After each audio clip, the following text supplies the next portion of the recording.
Hello दोस्तों, कैसे हैं आप लोग। मैं हूं आयुष और स्वागत है आपका रीकैप एनिमे में। तो एपिसोड को शुरू करने से पहले मैं आप सभी लोगों को बता दूं कि ये एपिसोड सीजन 4 के पार्ट 2 का लास्ट एपिसोड है और इसके बाद पार्ट 3 आएगा जो कि 2023 में रिलीज होगा। इससे ज्यादा इन्फॉर्मेशन पार्ट 3 के बारे में अभी तक बाहर नहीं आई है, तो अभी हम सब बस इतना ही जानते हैं। साथ ही आप सभी मुझे कमेंट करके ये भी बताओ कि अटैक ऑन टाइटन के बाद में मैं कौन सा एनिमे शुरू करूं, वन पंच मैन का सीजन 2, जुजुत्सु काइसेन या कोई और एनिमे।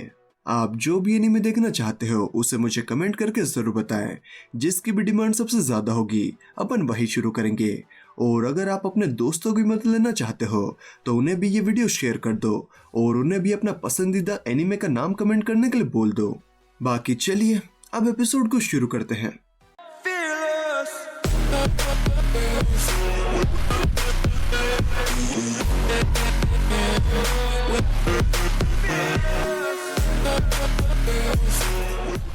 तो एपिसोड की शुरुआत में हम देखते हैं कि मिकासा शिप के ऊपर एकांत में हवा खाते खाते पास्ट के कुछ पलों को याद करते हुए सोच रही होती है।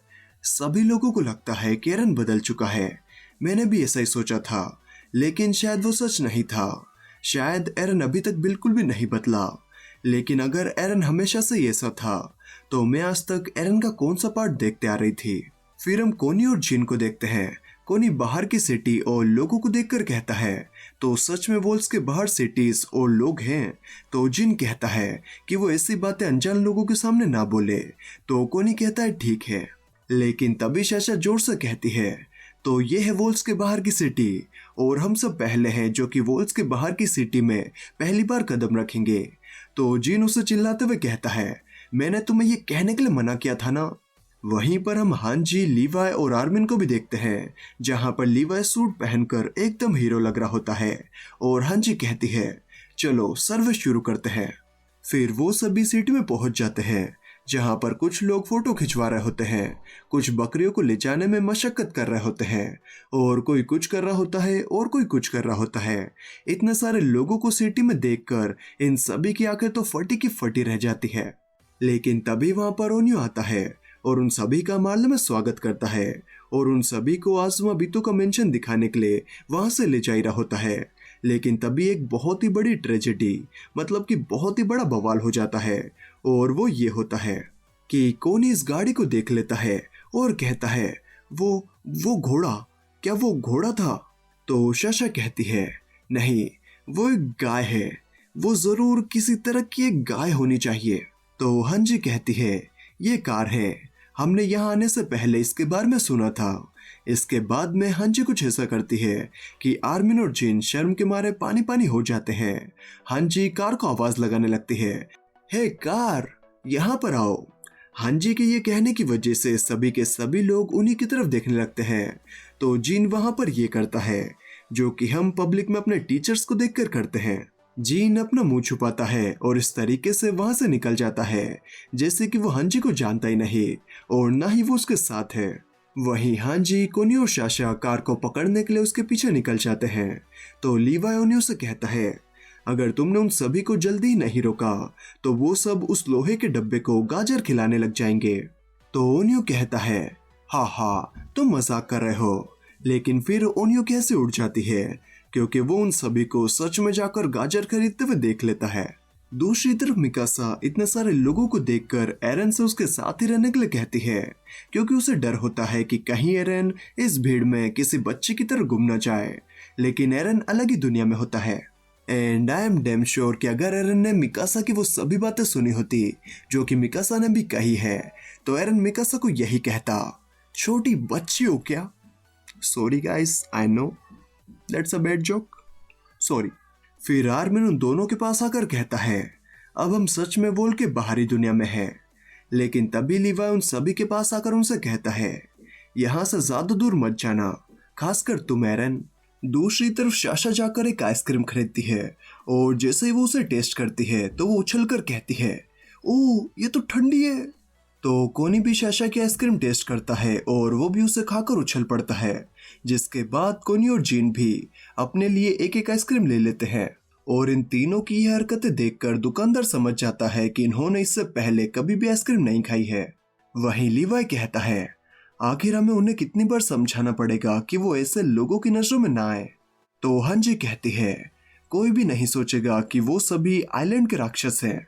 इसके बाद एक आदमी लीवाई के पीछे आकर उससे कहता है, हे बच्चे, क्या तुम्हें कुछ मीठा खाना है, जैसे टेस्टी कैंडी। जो सुनकर लीवाई का रिएक्शन कुछ ऐसा होता है और वो कुछ भी नहीं कहता। तो ये जोकर कहता है, मैं तुमसे बात कर रहा हूँ। तो लीवाई उसकी तरफ देखता है। जोकर कहता है, ऐसे क्यों देख रहे हो, क्या तुम बच्चे लोग गैंगस्टर गैंगस्टर खेल रहे हो। यार सच में ये सीन मुझे इस एपिसोड का सबसे बढ़िया सीन लगा। जिस तरह से जोकर लीवाई के मजे लेता है और लीवाई उस पर जो रिएक्शन देता है ना, सच में बहुत ही शानदार था। इसके बाद साशा को किसी और खाने की खुशबू आती है तो वो और कोनी उस तरफ निकल जाते हैं। वहीं जीन तीनों आइसक्रीम मांगता है। साथ ही मिकासा भी आइसक्रीम खाती है और एरन को भी ले जाकर देती है ताकि वो भी उसका लुत्फ उठा सके। लेकिन वो ये जानकर चौंक जाती है कि एरन को आइसक्रीम के बारे में पहले से ही पता है। तो एरन कहता है, ये मैंने अपने डैड की मेमोरी में देखी थी। एल्डियंस इंटरमेंट जोन में रहते हैं और वो आइसक्रीम बड़ी ही मुश्किल से खा पाते हैं। मिकासा सोचती है, हमने ध्यान ही नहीं दिया था और शायद हम देना ही नहीं चाहते थे। दूसरी तरफ लीवाई इस बच्चे को साशा का पर्स चोरी करते हुए पकड़ लेता है और कहता है, ये तुम्हारा पर्स नहीं है, जो कि वहां पर आसपास के लोग भी सुन लेते हैं। तो सभी के सभी नल्ले लोग बहती गंगा में हाथ धोने के लिए आ जाते हैं। वो सभी इस बच्चे को एक अच्छा सा सबक सिखाने का सोचते हैं, जिसके लिए वो उसे समुद्र में फेंकने का और उसे बांधने का सोचते हैं ताकि आगे से कोई भी ऐसा कुछ करने का कभी भी ना सोचे। साथ ही उन सभी को ऐसा लगता है कि ये बच्चा दूसरे देश से आया है। तो साशा कहती है, रुक जाओ, ये बहुत ज्यादा हो रहा है, मुझे मेरा पर्स मिल चुका है। साशा अपना बेस्ट ट्राई करती है, लेकिन भीड़ को कौन समझा सकता है। वो सभी उस बच्चे को सजा देने का मन बना लेते हैं ताकि वो वहां के दुकानदारों को आगे से परेशान ना करे। साथ ही उन्हें लगता है कि ये बच्चा एक एल्डियन भी हो सकता है, और क्योंकि हम सब जानते हैं कि मारने वाले एल्डियन से कितना ज्यादा प्यार करते हैं, तो मुझे बताने की ज्यादा जरूरत नहीं है कि ये सब इस बच्चे को राक्षस और क्या क्या बोल रहे होंगे। तो ये सुनकर एरन, हांजी, लीवाई और बाकी सभी को बिल्कुल भी अच्छा नहीं लगता और लीवाई उस बच्चे को वहां से उठाकर वहां से जाने लगता है। तो एक आदमी उसे रोकता है। तो लीवाई कहता है, आखिर तुम्हें किसने कहा कि ये बच्चा जेब कतरा है। मैंने सिर्फ ये कहा था कि वो इसका पर्स नहीं था, वो इसकी बड़ी बहन का पर्स था। जिसके बाद हांजी और साशा भी सभी को यकीन दिलाने की कोशिश करते हैं कि लीवाई सच कह रहा है, लेकिन लोगों को उनकी ये बात बिल्कुल भी हजम नहीं होती। तो लीवाई सभी से कहता है, भागो, और सभी के सभी बच्चे को लेकर वहां से भाग जाते हैं। फिर अगले ही सीन में हम देखते हैं कि सभी के सभी लोग काफी थक जाते हैं, लेकिन लीवाई बिल्कुल भी नहीं थकता। लीवाई कहता है, अब आखिर वो बच्चा कहाँ गया। तो हांजी कहती है, वो रहा, और ये बच्चा लीवाई की सारी धनराशि लेकर वहां से बड़ा ही खुश होकर सभी को टाटा बोलकर वहां से निकल जाता है। तो इस कहानी से हमें ये शिक्षा मिलती है कि बच्चों को बच्चा ना समझे, क्योंकि बच्चे हंसते हंसते रास्ते लगा सकते हैं। फिर वो सभी आज़माबीतों के पास चले जाते हैं, जहां उन्हें पता चलता है कि एक ऐसे ब्लड टेस्ट का आविष्कार हो चुका है जिससे कि पता चल जाता है कि कौन एल्डियन है और कौन नहीं, जिसकी वजह से जो लोग भी इंटरमेंट जोन से भागकर दूसरे देश में चले गए थे, उन सभी का भी धीरे धीरे पता चल रहा है, और इसकी वजह से वॉल्स के बाहर रहने वाले एल्डियंस को काफी समस्या हो रही है। तो आर्मिन कहता है, लेकिन अगर हम शांति के रास्ते पर नहीं चलेंगे तो हमें ज़ीक के बताए हुए रास्ते पर ही चलना होगा, जिसके लिए हमें हिस्टोरिया और उसके बच्चे का बलिदान देना होगा।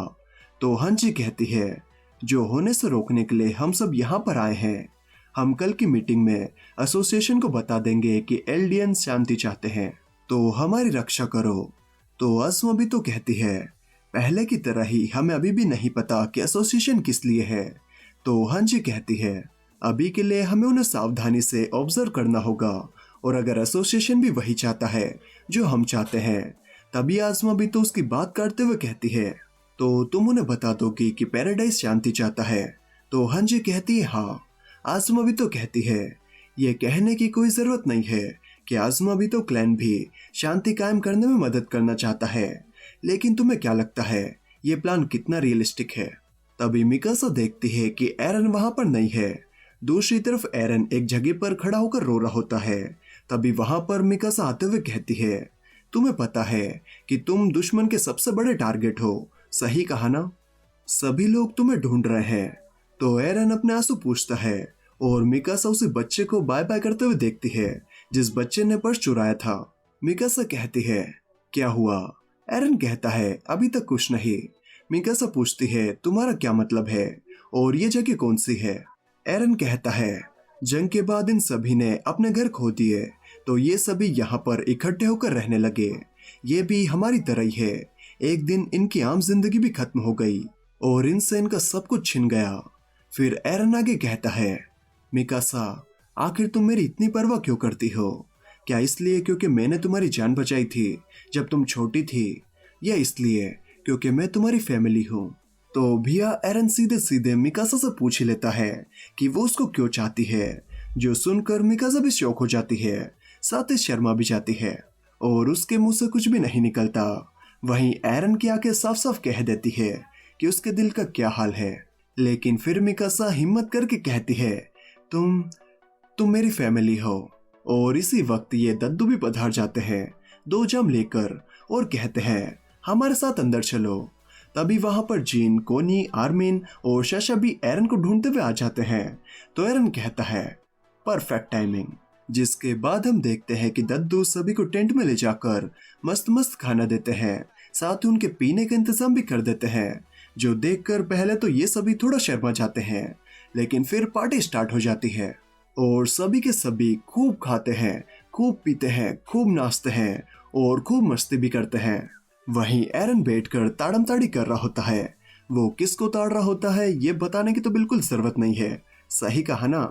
आंखें देखकर समझ जाओ यार। फिर हम देखते हैं कि सुबह हो जाती है, तो लीवाई, ओनी और हंजी वहां पर आकर उन सभी की हालत देखकर काफी हैरान हो जाते हैं। फिर हम देखते हैं कि ये आदमी उन सभी एलियंस की मदद करने की मांग करता है जो कि पैराडाइज आइलैंड के बाहर रहते हैं, क्योंकि इसे ऐसा लगता है कि उनकी सोच एल्डेन एम्पायर जैसी खतरनाक नहीं है और वो सभी भी विक्टिम्स ही है। और अगर उन सभी को किसी से नफरत करनी चाहिए तो वो पैराडाइज आइलैंड के राक्षसों से करनी चाहिए, जो कि 100 साल पहले यहाँ से भाग गए थे। तो इस महाशय की ये स्पीच सुनकर सभी के सभी तालियां बजाने लगते हैं। वहीं हांची और बाकी सभी समझ जाते हैं कि यहाँ पर इन सभी की दाल नहीं गलने वाली। इसी वक्त मिकासा एरन को वहां से जाते हुए देखती है। एरन उन सभी को छोड़कर वहां से चला जाता है, जिसके बाद वो उन्हें एक लेटर लिखकर बताता है कि वो ज़ीक पर भरोसा कर रहा है। और इसके बाद उन सभी की मुलाकात तब होती है जब बहुत देर हो चुकी होती है। वहीं बैकग्राउंड में मिकासा कहती है, क्या हमारे पास कोई और रास्ता था? शायद सब कुछ शुरुआत से ही तय था, लेकिन मैं अभी भी ये सोचने से नहीं रुक पाती कि अगर मैंने उस दिन दूसरा जवाब दिया होता तो शायद चीजें बदल जाती। फिर हमें बैकग्राउंड से एरन की आवाज सुनाई देती है। एरन कहता है, मैं सोचता हूँ कि ये सब कब शुरू हुआ था, क्या वहां से? नहीं, जगह कोई मैटर नहीं करती, ये सब वही था जो मैं चाहता था और अभी सब कुछ बचा है। फिर हमें उस वक्त का सीन दिखाया जाता है जब एरन येलेना से मिला था। येलेना एरन को ज़ीक का यूथनाइजेशन प्लान बताती है और ज़ीक की मदद करने के लिए कहती है ताकि वो दुनिया और एल्डियन दोनों को बचा सके। साथ ही वो ये भी बताती है कि उसने स्पाइनल फ्लूइड वाली वाइन्स मिलिट्री के हायर अप्स तक पहुंचा दी है। वहीं ये सब फ्लोक भी छुपकर सुन रहा होता है क्योंकि एरन फ्लोक को अपने साथ लाया होता है। एरन फ्लोक से कहता है कि मैं ज़ीक का साथ देने का नाटक करूंगा और तुम्हें भी ऐसा ही करना है। फिर हम एरन और हिस्टोरिया को देखते हैं। एरन कहता है, मिलिट्री पुलिस तुम्हें टाइटन बनाकर ज़ीक को तुम्हें खिलाने का सोच रही है। अब तुम्हारे पास सिर्फ 2 ही ऑप्शन बचे हैं, या तो लड़ो या भाग जाओ। तो हिस्टोरिया कहती है, मुझे पता है हमें लड़ने या भागने की कोई जरूरत नहीं है। जो भी आइलैंड के सर्वाइवल के लिए जरूरी है मैं वो सब करने के लिए तैयार हूँ, लेकिन पहले तुम मेरे लिए खड़े हुए थे, सभी ने मेरी मदद की थी, यही मेरे लिए काफी है। तो एरन कहता है, ये तुम्हारे लिए अच्छा होगा, मेरे लिए नहीं है। इसके बाद एरन फ्लोक के साथ साथ हिस्टोरिया को भी बता देता है कि मैं पूरी दुनिया को तबाह कर दूंगा ताकि हमारे सभी दुश्मनों का नामो निशान मिट जाए। तो हिस्टोरिया कहती है, तुम गलत कर रहे हो, वॉल्स के बाहर सभी लोग हमारे दुश्मन नहीं है, उनमें से अधिकतर लोग तुम्हारी मॉम की तरह ही हैं। वो सभी लोग मारे जाएंगे बिना ये जाने कि उनके साथ ऐसा क्यों हुआ। तो एरन कहता है, मुझे पता है, लेकिन सिर्फ यही एक तरीका है इस बदले के चक्र को खत्म करने का। मैं सभी देशों के साथ साथ उनकी नफरत को भी मिटा दूंगा। फिर एरन आगे कहता है, वो चाहते हैं कि तुम एक बच्चे को जन्म दो ताकि वो उसे आइलैंड के लिए कुर्बान कर सकें, और वो बच्चों को फोर्स करते रहेंगे उनके पेरेंट्स को खाने के लिए, लेकिन मैं ऐसा नहीं होने दूंगा। तो हिस्टोरिया कहती है, एरन, अगर मैंने तुम्हें रोकने के लिए वो सब नहीं किया जो मैं कर सकती हूँ, तो मैं अपनी जिंदगी गर्व से नहीं जी पाऊंगी। तो एरन कहता है, अगर तुम ये सब नहीं झेल सकती तो मैं फाउंडर की पावर का यूज करके तुम्हारी मेमोरी मिटा दूंगा। तुम्हें बस तब तक चुप रहना है। हिस्टोरिया कहती है, लेकिन मैं ये नहीं कर सकती। एरन कहता है, तुम कर सकती हो। तुमने मुझे पहले बचाया था। तुम दुनिया की सबसे बेकार लड़की हो। फिर हमें तब का सीन दिखाया जाता है जब एरन माल्ले में ज़ीक से मिला था। एरन ज़ीक से एक्करमन्स के सर दर्द के बारे में पूछता है, तो ज़ीक कहता है, मुझे ये पता है कि सर्वाइवल के वक्त पर उनकी पावर्स जाग जाती है, लेकिन मैंने किसी भी रिसर्चर या डॉक्टर साबर से ऐसा कुछ भी नहीं सुना कि वो उसे बचाने की कोशिश करते हैं जिन्होंने उनकी जान बचाई थी। मुझे पक्का यकीन है कि ऐसा कुछ नहीं है। मुझे ऐसा लगता है एरन कि उसके ऐसा बर्ताव का सिर्फ एक ही रीजन है कि वो तुम्हें इतना पसंद करती है कि वो तुम्हारे लिए टाइटन्स की गर्दन भी काट सकती है। तो बताओ एरन, तुम कैसे रिस्पॉन्स करोगे? तो एरन कहता है, तुम किस बारे में बात कर रहे हो भाई? मेरे पास बस जिंदगी के 4 साल ही बचे हैं। वहीं हिस्टोरिया एरन से पूछती है, मेरे बच्चे का क्या? अब इस सीन को देखकर इसके बाद अपन क्या समझें कि हिस्टोरिया के बच्चे का बाप एरन है या नहीं? वैसे आपको क्या लगता है, मुझे कमेंट करके जरूर बताना। फिर अगले ही सीन में हम देखते हैं कि एरन अपने मुंह में रुमाल रखकर अपने पैर को काट रहा होता है। पहले वो अपने पैर को काटता है, इसके बाद वो अपनी आंख को फोड़ लेता है, और ये सब एरन इसलिए कर रहा होता है ताकि आर्मिन, मिकासा, जीन और उसके सभी बाकी दोस्त खुशी खुशी एक अच्छी और लंबी जिंदगी जी सकें। फिर हमें प्रेजेंट का सीन दिखाया जाता है जहां पर पूरी दुनिया की सेनाएं एक जगह पर खड़ी हो जाती है ताकि वो सभी कोलोसल टाइटन्स को दुनिया तबाह करने से रोक सके। इन सभी के पास दुनिया की सबसे बड़ी बड़ी तोपें होती है, और इन सभी को ये भी पता होता है कि अगर वो उन्हें नहीं रोक पाए तो दुनिया तबाह हो जाएगी। इसके बाद ये सभी कोलोसल टाइटन्स को रोकने के लिए उन पर तोपें चला देते हैं, और इनकी तोपें कोलोसल टाइटन्स पर असर भी करती है। कई कोलोसल टाइटन्स के टुकड़े टुकड़े हो जाते हैं, कई टाइटन्स निपट जाते हैं, लेकिन बाकी के टाइटन्स आगे बढ़ते रहते हैं। तो ये सभी मिलकर उन्हें रोकने की पूरी कोशिश करते हैं, लेकिन कोलोसल टाइटन्स जैसे ही उनकी शिप्स को पास करते हैं तो गर्म भाप की वजह से ये सभी लोग मारे जाते हैं, और सभी के सभी शिप्स छोटे छोटे खिलौनों की तरह उड़ जाती है और तबाह हो जाती है। ये सब देखकर जमीन पर जो भी सैनिक होते हैं उनकी आंखें फटी की फटी रह जाती है। इसके बाद सभी कोलोसल टाइटन्स एक एक करके खड़े होकर रंबलिंग करना शुरू कर देते हैं। तो पहले तो ये सैनिक तोपों से कोलोसल टाइटन्स को रोकने की कोशिश करते हैं, लेकिन फिर वो सब थोड़ी देर में समझ जाते हैं कि वो उनका कुछ भी नहीं उखाड़ सकते। तो वो सभी सैनिक अपनी जान बचाकर वहां से भागने लगते हैं।